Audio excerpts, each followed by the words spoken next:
Hi guys, welcome to Ghost Prime's Transformers Reviews.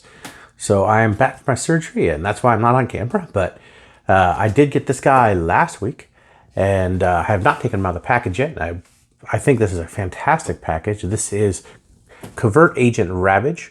This is the Decepticons Forever Ravage, as it says right here, and this it's a depiction of the episode, a Beast Wars episode, where he captures Megatron, he reveals he was a Decepticon, and Megatron reveals that there's a message from Megatron, the golden discs, and then he transforms from his bot mode into the tape mode in his ship. It was a weird episode, but it's still really cool. Why they picked Ravage, I guess maybe because the whole Beast Wars aesthetic. That's another discussion. So it's a really nice package, and inside you do get the I guess 4 blasters. You get two for this version of Ravage and 2 for the G1 version of Ravage. On the side here, you do get some, I guess this is an explanation. Basically, and on the back, here's a rendering of that scene where he transforms into a tape from this. Here's the artwork on the side. Get the Predacon logo there. Nothing on the bottom. There's the top. So one thing that I will just throw out there, he does not transform into a tape. This is why they include the G1. But I will be back. I'm going to open this guy up, and I'll be back with a closer look at the robot mode. After we get everything out of the package, including the backdrop that comes with it, this is what you get. You get, close up, we get the 2 Generation 1 missiles from Ravage. These are done in a brilliant chrome, much more brilliant than the original Generation 1. And are actually very hard to tell apart from the original G1s. They actually fit in the G1 toy as well, so be on the lookout. There are a couple of different things which I'll go over, a couple of little differences. And you also get the biped, I guess, Ravage weapons, which are molded in black and painted silver on the ends. You also get a set of instructions. Now these instructions are in color, which is an interesting departure from the rest. Very cool. I like that they're in color. I think that's very cool. It's also super clear. Of course, you get the robot and the tape. Now, this backdrop, let's take a look real quick, get it closer up to the camera. Now, this, if you've seen the episode, is the end of the episode when Ravage jumps up, transforms, and lands in the cassette deck, which is interesting because you could actually take this Ravage, and he does fit in the cassette deck, sort of. It doesn't close, doesn't do anything. I mean, this is cardboard. It's a cool little thing to include. It is kind of nice. Of course, you see the back is just cardboard. It doesn't stand up particularly well, but I think once you have if you have the robot here, see, it doesn't stand up well. But if you have the robot there, it's fairly sturdy. So there, as you see there. Let's take a real quick look at the Generation 1 Ravage. Now this is the side that's not usually painted, and this is the side that's very commonly painted on the Generation 1 Ravage. This is something that's new for this release, is that it has 2 sides painted, which I think makes it a reason to pick this up if you're a Generation 1 collector, because it is a variant. So that's something that's very, very cool. It does retain the metal on the metal legs here, so just die cast and painted on both sides, which is very cool. No chrome though, no chrome for the eyes, no chrome gold or whatever for the eyes. It is a metallic silver on both sides. And getting into the Ravage, the Decepticons Forever Ravage here, he has a great head sculpt that looks exactly like the television, the show on TV. Remolded chest from Cheetor. I don't have Cheetor to compare him to. Now this is a direct repaint. He is also misassembled out of the package, but he looks pretty good. I have to say, the little feet, which is kind of silly, but overall I think the black comes out really nice. He does have these bits hanging off of him, but also no Decepticon logo here on the shoulder like he did actually in this in this scene in the cartoon. But he does have a Predacon logo right there. If it says focus, focus, there we go. He looks great. I think he just looks fantastic. And of course you can arm him up with his weapons, which let's do so. Here he is, all armed up with his weapons in either hand. I think this is probably the best look for him. He looks pretty damn good in this. So you can see a little bit all the detail all the way around. The legs hanging back is a bit of a misfortune, I guess, but that is based off Cheetor. So Cheetor had that originally, and this is just sort of part of the mold. Now these are actually not on the right sides, which I'll show you after when we get into transformation. They will need to be switched to be on the right side. However, this guy, he just really looks really good. So let's get into a little bit of the articulation now. So for articulation, he does have shoulder joints that go all the way around. He has a double jointed bicep. This is partly due to transformation, along with, or sorry, not bicep, the elbow, along with he has wrist swivel, again due to transformation. He does have bicep swivel, which is 360 degrees.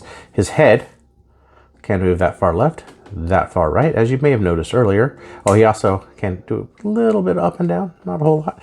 But if you may have noticed earlier, he does have, he has articulated jaw and a nice painted tongue and teeth inside his mouth. It's very cool.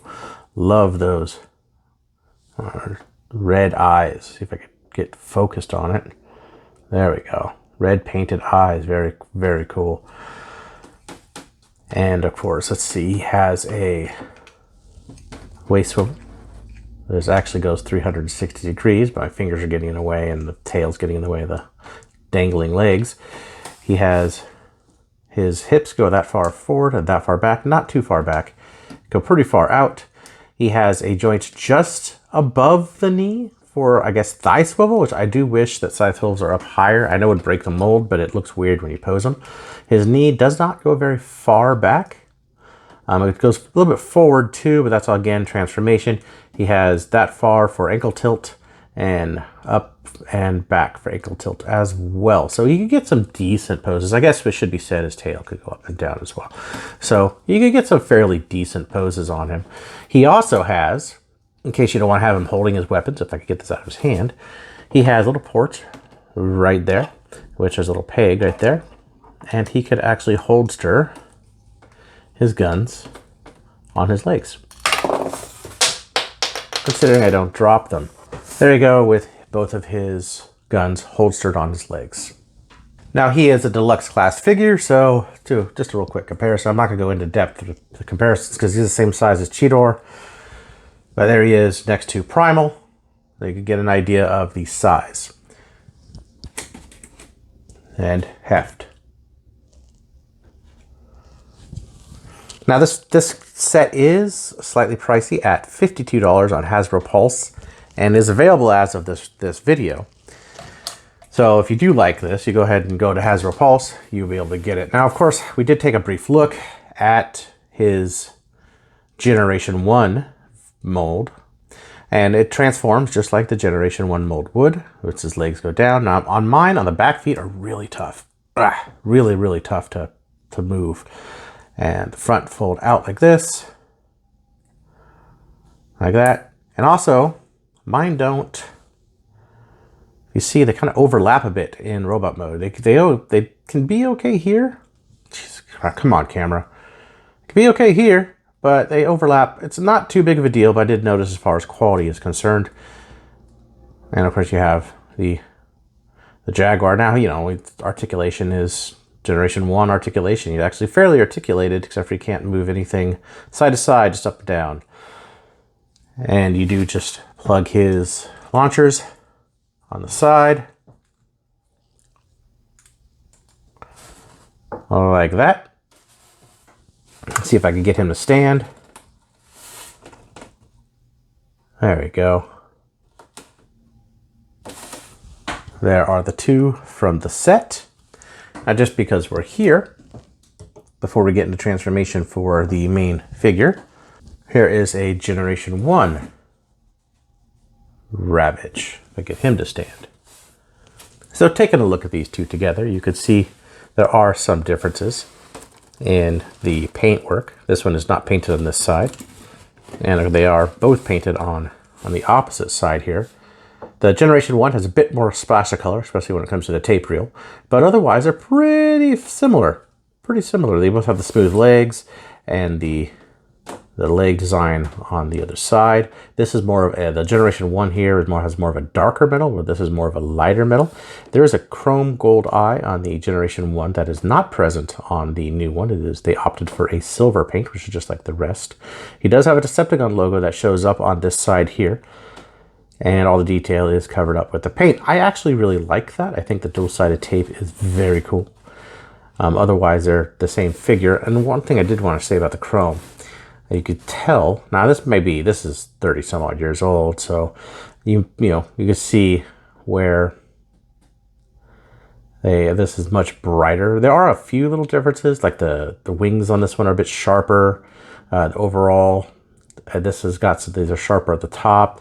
And actually, if you look in the middle there, this is one way you can tell apart. It's got a much smaller hole. Now, if you're seeing them by themselves, you might get, if you're looking to complete a Ravage, you can use these, but there are slight differences. If you want vintage parts, there are some differences to look out for. This actually has nice chrome on the inside, where this is sort of, where it doesn't need to be. So just be on the lookout for these few differences, just so you don't get duped into buying reissue parts for vintage prices. And one thing actually I'm just noticing now is that on the new one, it's a lot smoother right around here, where the vintage has a lot of bumps. So that's one good thing to look out for if you're in the market for vintage pieces that you're looking to complete a Ravage, just to keep that in mind.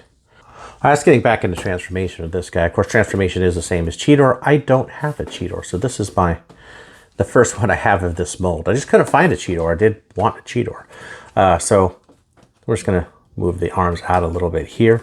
We're gonna take these arms, they are on hinges, and move them out.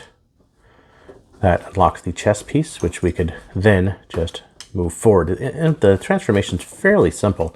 There's a little slot right there, and there is a tab. Turn this arm. So there's a tab right there, and that just folds in. Get that in there, and has slots right in that tab. Let's move his hand right there. Move his hand and match up the fur on the back. The sculpted fur. So do the same thing. Move his hand, matching up the sculpted fur. Turn, tab, the slot. And then you see there's two slots here. Let's move these out of the way, completely out of the way here. I'm going to just move the head up like this. The chest piece will come out. Take his arms, fold them all the way in. These pieces being up like this. This is where the fur is. This will become the holes in the back. So those fill in together on either side. Now mine was a little tricky the first time I did this. Let's see if I can get that lined up. Just push it right through like that. Fills in those two gaps. That part goes down. Pretty simple so far, yeah? So take the feet. Feet go in. These pieces of the legs go out.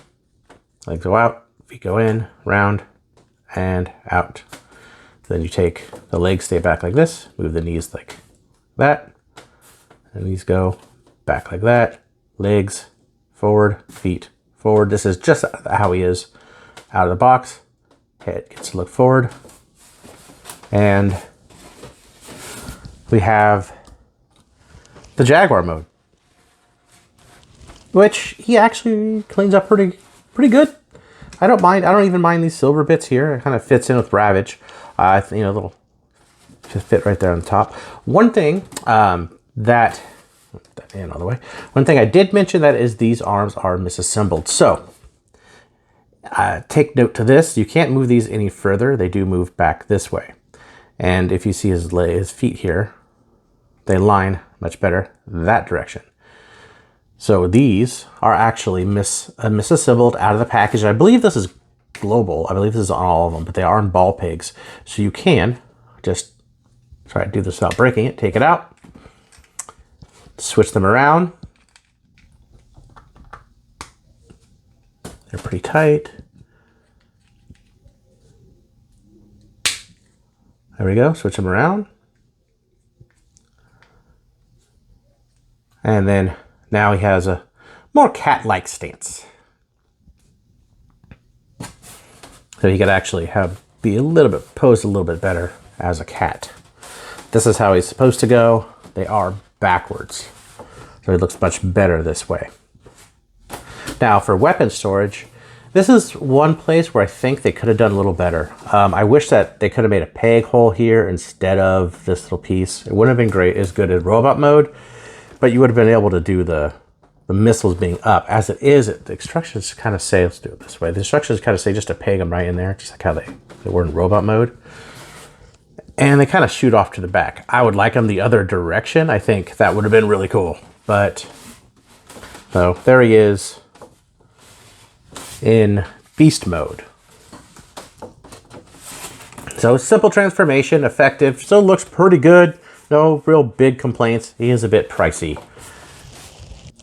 All right, final thoughts of these guys. I like this set. I think it's very cool. I always thought it was cool for the episode when Ravage showed up.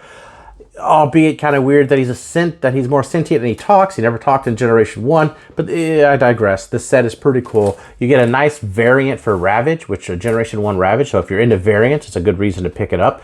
If you're like Beast Wars, again, it's another reason to pick it up. They're kind of trying to get that Beast Wars Generation 1 crowd with this set, and it is available at HasbroPulse.com right now. And I don't believe it's sold out.